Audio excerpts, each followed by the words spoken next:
মাশাআল্লাহ, অসংখ্য ধন্যবাদ।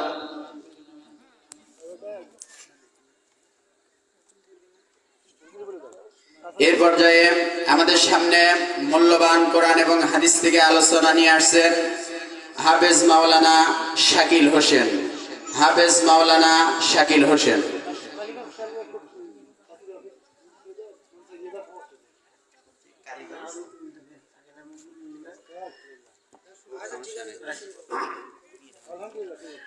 السلام عليكم ورحمة الله وبركاته. الحمد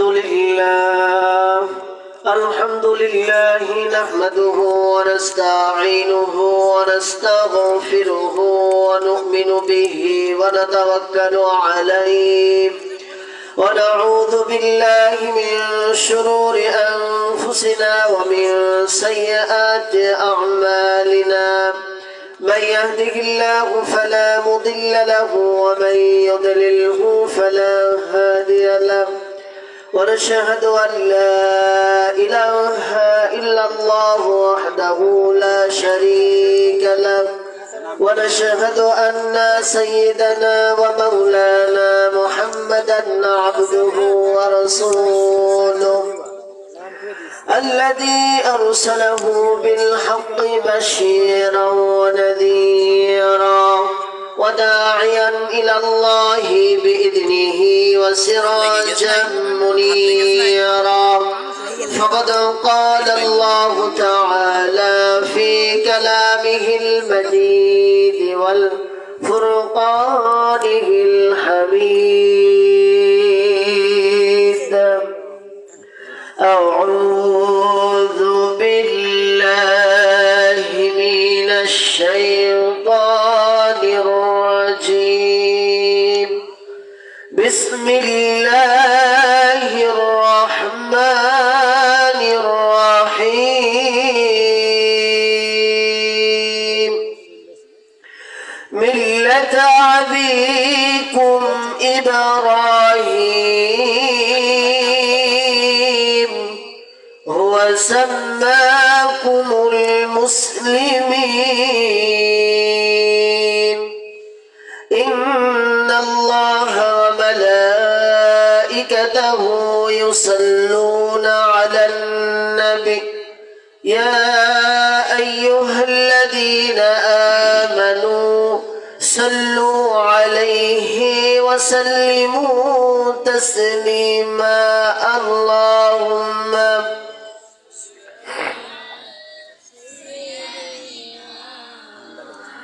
لنا محمد وعلى آل سيدنا مولانا محمد.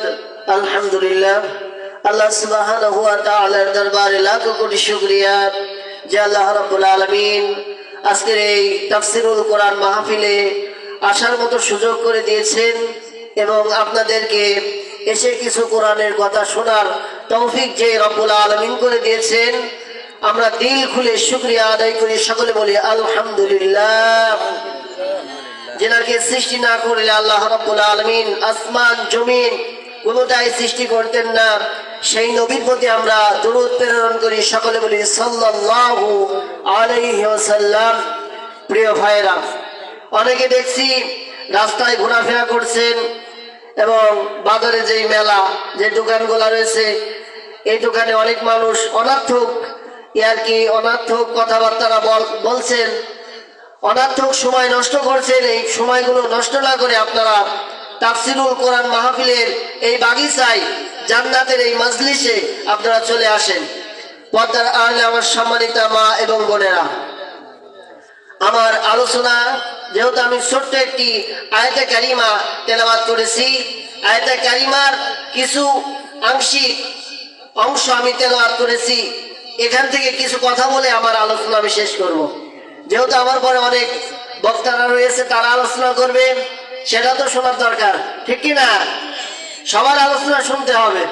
যাই হোক, আজকে জানতাম না যেটা আজকে আমার নসিবে আছে। যাক, আলহামদুলিল্লাহ, আল্লাহ রাব্বুল আলামিন যেন এই কোরআনের পথে আমাদেরকে কবুল করে। আমরা যে আমাদের ভাইরা অসাধারণ ভাবে তারা কোরআনের পথে তারা খেদমত দিয়ে যাচ্ছে। আল্লাহ রাব্বুল আলামিন যেন তাদের খেদমতকে কবুল করে, সকলে বলে আমিন। আমি যে আয়াতে কারিমা তেলাওয়াত করেছি, এই আয়াতে কারিমার আংশিক অর্থ হলো মিল্লাত আবিকুম ইব্রাহিম।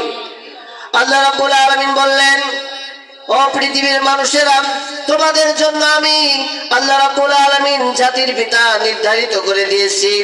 এই জাতির পিতা নির্ধারিত রয়েছে, এরপরে যদি তোমরা কোনো মানুষকে জাতির পিতা হিসেবে গ্রহণ করো, তোমরা তো আর মুসলমান থাকবে না, তোমরা হয়ে যাবে বেঈমান। আল্লাহ রাব্বুল আলামিন ডাইরেক্ট বলে দিলেন মিল্লাত আবিকুম ইব্রাহিম।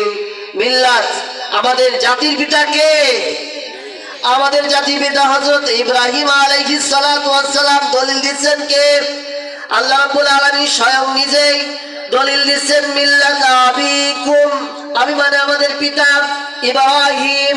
আল্লাহ রাব্বুল আলামিন তার নাম ঘোষণা দিয়ে দিলেন মিল্লাত আবিকুম ইব্রাহিম।